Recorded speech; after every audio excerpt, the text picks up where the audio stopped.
You're listening to Achtung Millwall, broadcasting from the beautiful South Birmingham. Accept no substitute. Hello, dear listeners. Welcome to Achtung Millwall, another one of our fixtures from the past. Now, as you may have appreciated, this is a project I've set myself for the new season, namely to try to find an equivalent fixture from the past as the one that's looming on the Mill horizon. So Saturday, of course, we have a huge game at home versus Bristol City. So the creative rule I set myself for these projects is to try and find an equivalently timed home fixture from the past as a kind of a preview, going back to 1921, the formation of the Third Division South, Mill's entry into the Football League. So that's the task I set myself. Generally speaking, you hope that you're going to turn up a fixture of some, with some talking points of some sort. The fixture I found, the nearest fixture to an August home game against Bristol City, which we haven't had any, strangely, over the 102 years of Mill's Football League career now. But the nearest to August that I found was a September fixture, early September the 3rd, 1952, a Mill versus Bristol City, home game at Coldblow Lane. It would finish 1 each, and this would have been a 6:15 kickoff, dear listeners. No floodlights back then. In the course of my research, I never considered when the floodlights were fitted at Coldblow Lane. Well, I can tell you it was ahead of the 1953-54 season.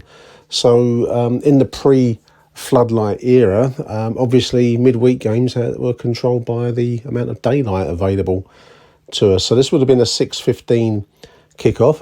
The internet is a wonderful thing, incidentally. I found out that sunset on September the 3rd, 1952, would have been at 7:42 p.m. So enough time to get an hour and a half's worth of football, just without any of the excessive amounts of added time that we get nowadays in modern day football. So 1-1 fixture. We had played Bristol City in the style of the old Football League. They used to have a system where you'd played the away game and then the home game the following week. So you kind of did the two fixtures together, so to speak. I don't know why they did it that way.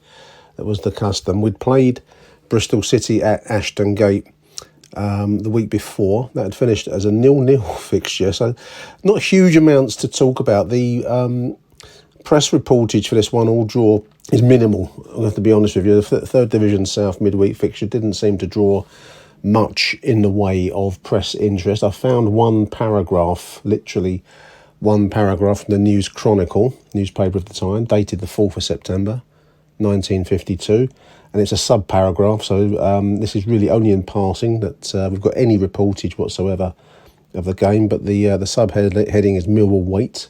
The Millwall crowd had to wait a long time for goals, 65 minutes to be exact. Then centre-forward Frank Neary, we're going to come back to him, scored, and a few minutes later Attio equalised for Bristol City.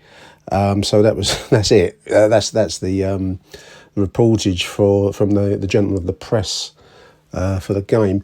A big crowd, listeners. Third Division South fixture early on in the season, 18,453 at Coldblow Lane for this 1-1 draw. I suppose a lot of blokes would have gone along after work, I'm guessing.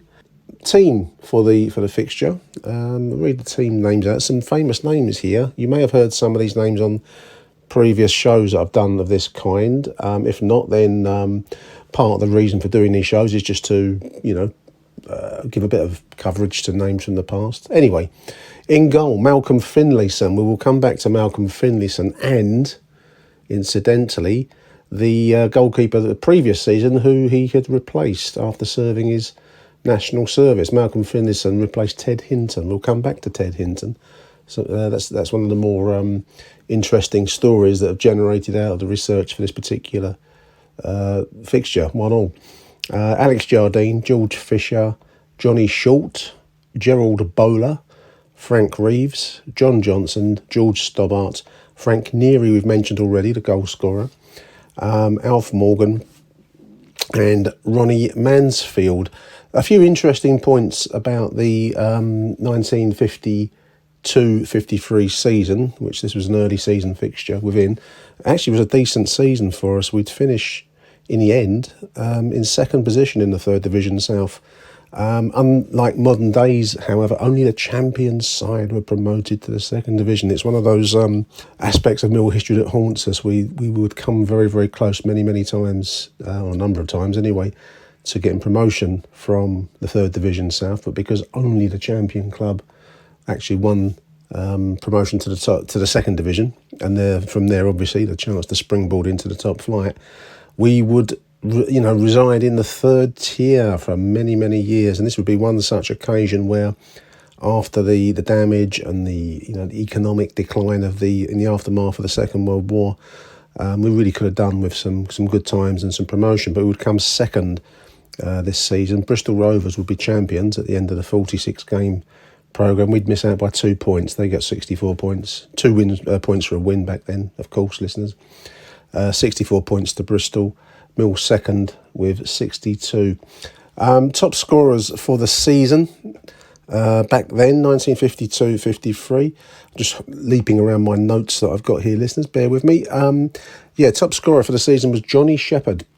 Interesting name, Johnny Shepherd. There is actually a biography written by his daughter called In and Out of the Lion's Den. Quite an interesting read, apparently. I've not read it. I'm going by reviews, but Johnny Shepherd scored 21 goals in this particular season, closely pursued by another striker, one that I don't know too much about. Maybe I'll come back to Alan Monkhouse. 38 appearances, 1952-3, 17 goals. Johnny Shepherd got 21 goals from 22 appearances. How about that, listeners? 22 starts, 21 goals. In third position in the scoring charts was George Stobbart, who actually took the field in this particular fixture, what we've mentioned. So I'm going to try and keep it to players that are in this particular team.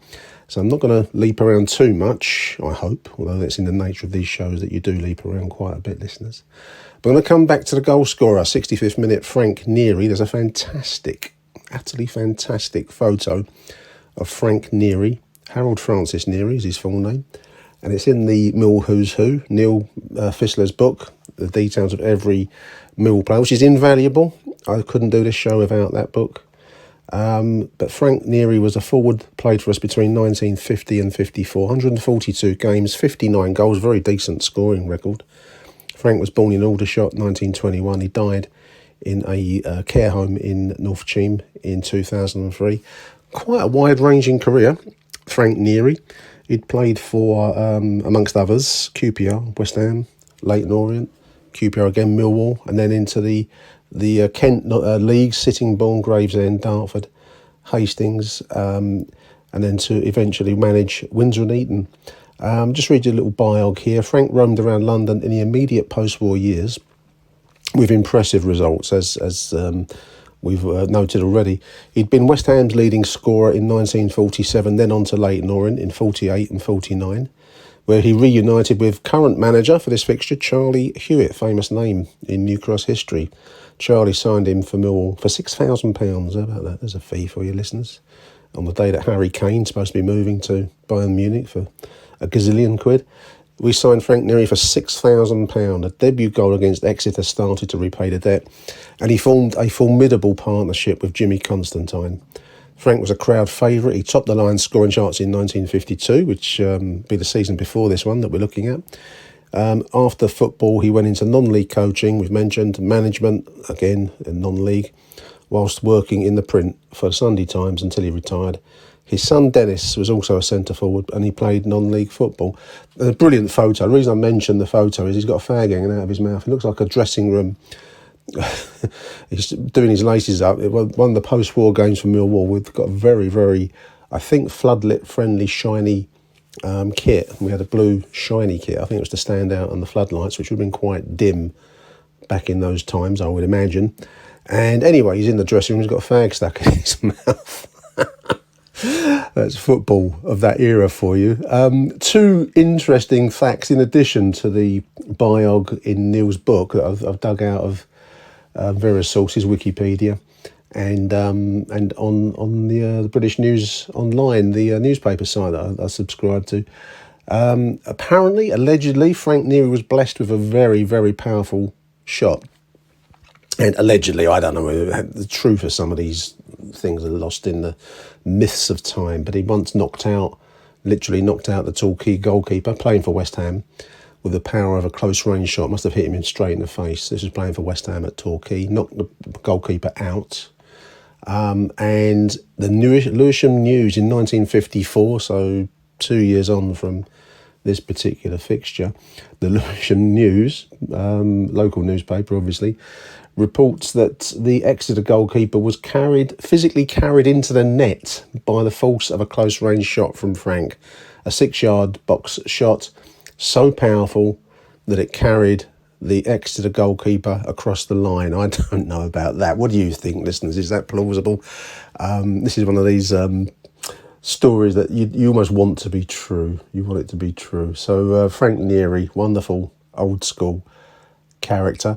The draw against Bristol actually put us top of the table, and then just looking at the league table by the side of the News Chronicles, short paragraph to say the least, and there we are sitting top of the table, just 4 games into the season, 6 points at the time, just in front of Coventry, Walsall on the bottom at the time. Now, as we say, 18,000 at the Den. It was an interesting period in Millwall history, because we were in recovery from the effects of the Second World War.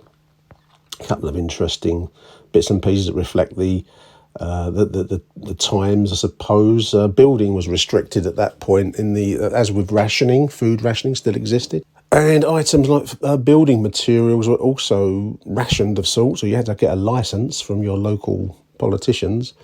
And there's a report in one of the papers of Charlie Hewitt was never short in coming forwards with his opinions, listeners. But Charlie lambasted local politicians as a generality. I think this would be local and national, I think, by Charlie's, vitriol directed against politicians in general, because we were restricted on the reinstallation of seats. During the wartime, the main stand, anyone that went to the Cold Blow Lane will remember the seats, as we would have called them. There was a bigger stand there prior to the start of the Second War. It burned down. Strangely not through enemy action. I think it was a cast aside cigarette and rubbish underneath the main stand. But anyway, by hook or by crook, Adolf Hitler's hook or Goebbels' crook somehow might have been Goering's fag or something. Anyway, that had set fire to a load of rubbish underneath the main stand. It burned down. Huge investment before the war by the club, and a huge body blow that some say meant that the club never quite recovered until the final promotion in the 1980s from, Anyway, we were trying to rebuild the stand, and we could not get a licence, and we couldn't get the building materials required. And Charlie had the right ump with politicians that were getting in the way of his beloved Millwall FC. At the same time, we also were using Calmont Road, which was then called the Oxo ground. So Oxo being it still exists, doesn't it? Oxo, it's a cooking gravy cube. We were using it for the first time ever because we were training away from the Den. Previously, we trained at the Den, using that as our training ground, as well as obviously for match days.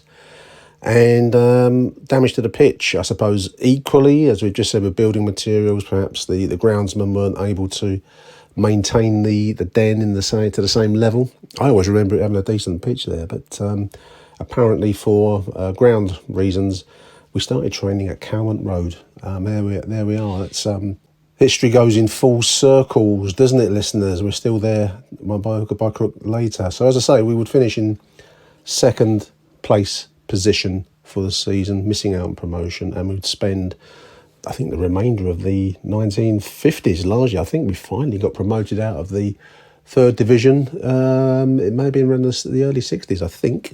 Division 4, because it was the two Division 3 South and North divisions were combined into Division 4 towards the end of the 50s. So we would remain in the bottom tier of football for some years yet to come. Now, I've already mentioned Malcolm Finlayson, who was the goalkeeper for the Lions in this particular fixture. A very, very well-known goalkeeper, actually. He would actually leave us. He was a prospect came through the Millwall ranks in the late 1940s, goalkeeper for Millwall, 1947-56, 251 games. There's a great picture of him wearing a polo neck jumper with a Millwall badge sewn onto it here. He'd come through the Millwall ranks. He was born in Scotland, Alexandria, I believe that's in Scotland, 1930. Died in Dudley. He'd played for a number of Scottish clubs, Vale of Leven, Third Lanark, Renfrew Juniors, and then signed for Millwall in 1948. He would actually achieve bigger success when he came to leave us. Signed for Wolves in the 50s, and Wolves at that point were a major club. And he would win the league championship with Wolves and an FA Cup winners' medal as well. Just to read you the biog of Malcolm Finlayson, a teenage prodigy, this is Neil's book, is described as, who after playing in a trial match against Charlton was fast-tracked into the Millwall first team to make his debut 16 days later. Bravery and fearlessness. Wolves acquired him as the natural successor to their great English goalkeeper Bert Williams, another famous name from their era. So he replaced the England goalkeeper in the Wolves goal. Malcolm Finlayson will gain two league championship titles with Wolves and an FA Cup winners' medal in 1960. It is not only a mystery but a travesty, however, says the book, that he never earned a full Scottish cap. I think back then the Scottish FA, which has always been an odd body, I don't know if any listening Scots would agree with me here, they have never been particularly forward-thinking in their approaches, but I think they had it in for what they called Anglo-based Scots. Any Scottish players playing for English sides, they held a bit of a grudge against them, to their detriment, of course, because you're missing out on a great talent here. And that was a widespread thing, I think, as late as the 70s, and I don't know about the 80s. I think they got a bit real with the decline of the Scottish national side. But back then, Anglo-Scots playing for English clubs, as they would have been seen, they were held in lower esteem than Scottish guys playing in Scotland. After finishing with football, Malcolm Finlayson went into business and became a successful steel stockholder in the West Midlands. So yeah, big name, Malcolm Finlayson. He'd actually joined us prior to going into the forces, the national service. I don't know if he was in the army or with the RAF or Navy, but anyway, he did his national service, and whilst he was away, so to speak, he was replaced by another great goalkeeper, Ted Hinton, Edward George Anthony Hinton. An interesting character, Ted Hinton. He played 102 games for us. So this is the goalkeeper for the previous season. I'm leaping around with the scant information on the main fixture. I thought I'd go off on a bit of a tangent here, listeners. I hope you forgive me. But it's an interesting story. Ted Hinton played from 1949 to 1952. He had actually just been replaced by Finlayson, who'd come back from national service. He was born in 22, died in 1988. Northern Irishman, Ted Hinton. He'd come to us via Craven Cottage, Fulham. He joined as a cover, here it says, for Malcolm Finlayson, who was about to start his national service. He became Mill's second Northern Irish cap, first being Tom Brolly. There's a great sentence here, and I think, if there's any lesson that you want to learn from history, listeners, it is that there is nothing new in this life. History is an endless series of circles. So unfortunately for Ted, he allowed the terrace critics to affect him if his displays hadn't met with their approval. Disagreement with Millwall management, led him to return to Northern Ireland, where he worked for Short Brothers and Harlan, great shipbuilding names there, and played cricket for the works team. So he actually left football entirely. That's weird, isn't it? But playing Northern Irish football, Ballymena, Bangor, and Ballymena again. Now my eye fell upon the two things really. One is there's a short biography off of Wikipedia, which tells a wonderful colour story, I suppose, that Ted Hinton, towards his late period, he was playing regularly for, I think it was called Ireland. I mean, it was actually termed Northern Ireland. It's one of the two Irish sides. Don't want to get into that on this show. But anyway, Ted had taken to storing his false teeth on the back of the net for safekeeping.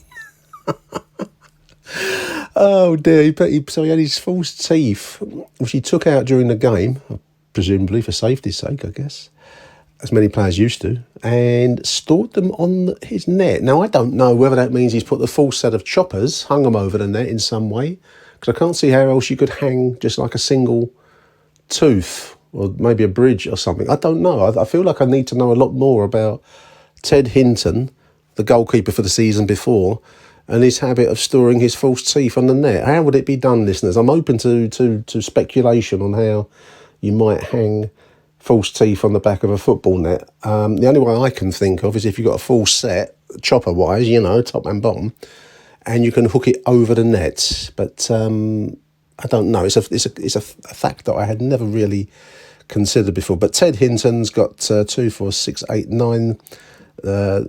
nine Northern Irish caps. He won twice, drew 3, lost twice. The other interesting thing that my eye fell upon, as you will always appreciate me, I always try and find the angles, a little bit of press coverage as to why Ted Hinton left Millwall. Now, we've already referred in passing to him falling out with management. Now, that covers a multitude of sins in my experience of life. I don't know about your life, listener. My experience in life, that phrases like that cover a lot. And I found an interesting article as to why Hinton is not with Millwall. Now, I think this is from a Lewisham paper, South London Observer. It no longer exists. And this is dated 1953, I think it is. 1953, August. So anyway, why Hinton is not with Millwall. The article's only a few paragraphs, I'll read it. Ted Hinton, last season's goalkeeper, has not re-signed for Millwall, even though he has been retained by the club. In the Millwall programme on Saturday, so this will be a couple of games before the one that we're considering today, the club's side of the affair was given. He apparently has no grievance with the club. His action is due entirely to alleged unhappy relationships with other tenants of one of the club's properties. So these have been club digs, Millwall owned, and Ted fell out with his neighbours, basically. It says in May, he removed his furniture from the flat and handed in the keys of the premises. It was made clear to him by Millwall that the club could not and would not provide him with alternative accommodation. I read this in a very pompous voice. This is from this is Charlie Hewitt would be writing this in the club programme. It says the financial position of the club is such that further properties cannot be purchased. The flat was good enough for any family. The rent was below normal. We have never interfered in the domestic affairs of any of our playing staff, and we do not propose doing so now or at any time in the future. It continues, almost certainly Charlie Hewitt's written this. If Ted Hinton or any other player cannot live in peace with their neighbours, then it's his or their misfortune. All we ask, Millwall ask, is efficiency on the field of play and good behaviour away from our headquarters. We can truthfully state that we have had both from Ted Hinton. However, he was instructed to report for training at the Den on the 22nd of July, 52, and as he did not do so, he was suspended for 2 weeks. This gets really pompous now. This is really real hardcore Charlie Hewitt.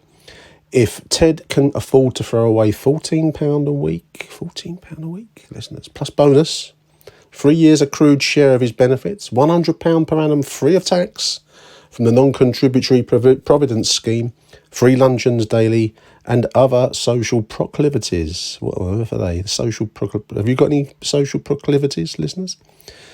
It says then he must be rated a very fortunate man, very pompous. He's a very fortunate man.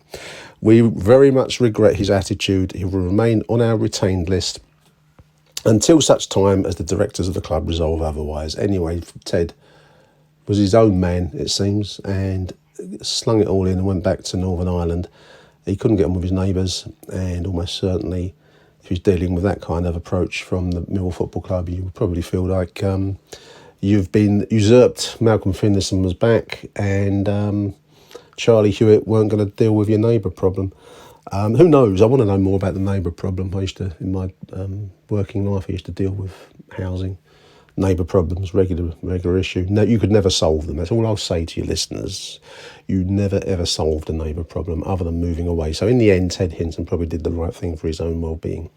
But that is why Ted Hinton is not with Millwall. That was the nature of the differences with management, and that's why Malcolm Finlayson took the field in this 1-1 draw, home draw with Bristol City in the ultimately unsuccessful season of 1952-3 in front of 18,453 at September the 3rd, 1952. I hope you've enjoyed this little show. When I first saw the fixture, I thought to myself, this is stony ground. I've cast my seed upon stony ground, listeners. But the more I went into it, maybe a little lesson for the future, Nick. The more you go into these things, the more stories you turn up. There we are. That's the Millwall versus Bristol 1952 by way of an appetizer for Saturday's huge game at home. I hope you've enjoyed it, listeners. Until the next edition, we'll do another one ahead of the what's the next one after? It'll be Norwich away next week. I'll try and get another one together for Norwich. Until then, I hope you've enjoyed this little show. I'll be back at the weekend with the real deal. Arrivederci Millwall. Bye for now. Achtung, Millwall.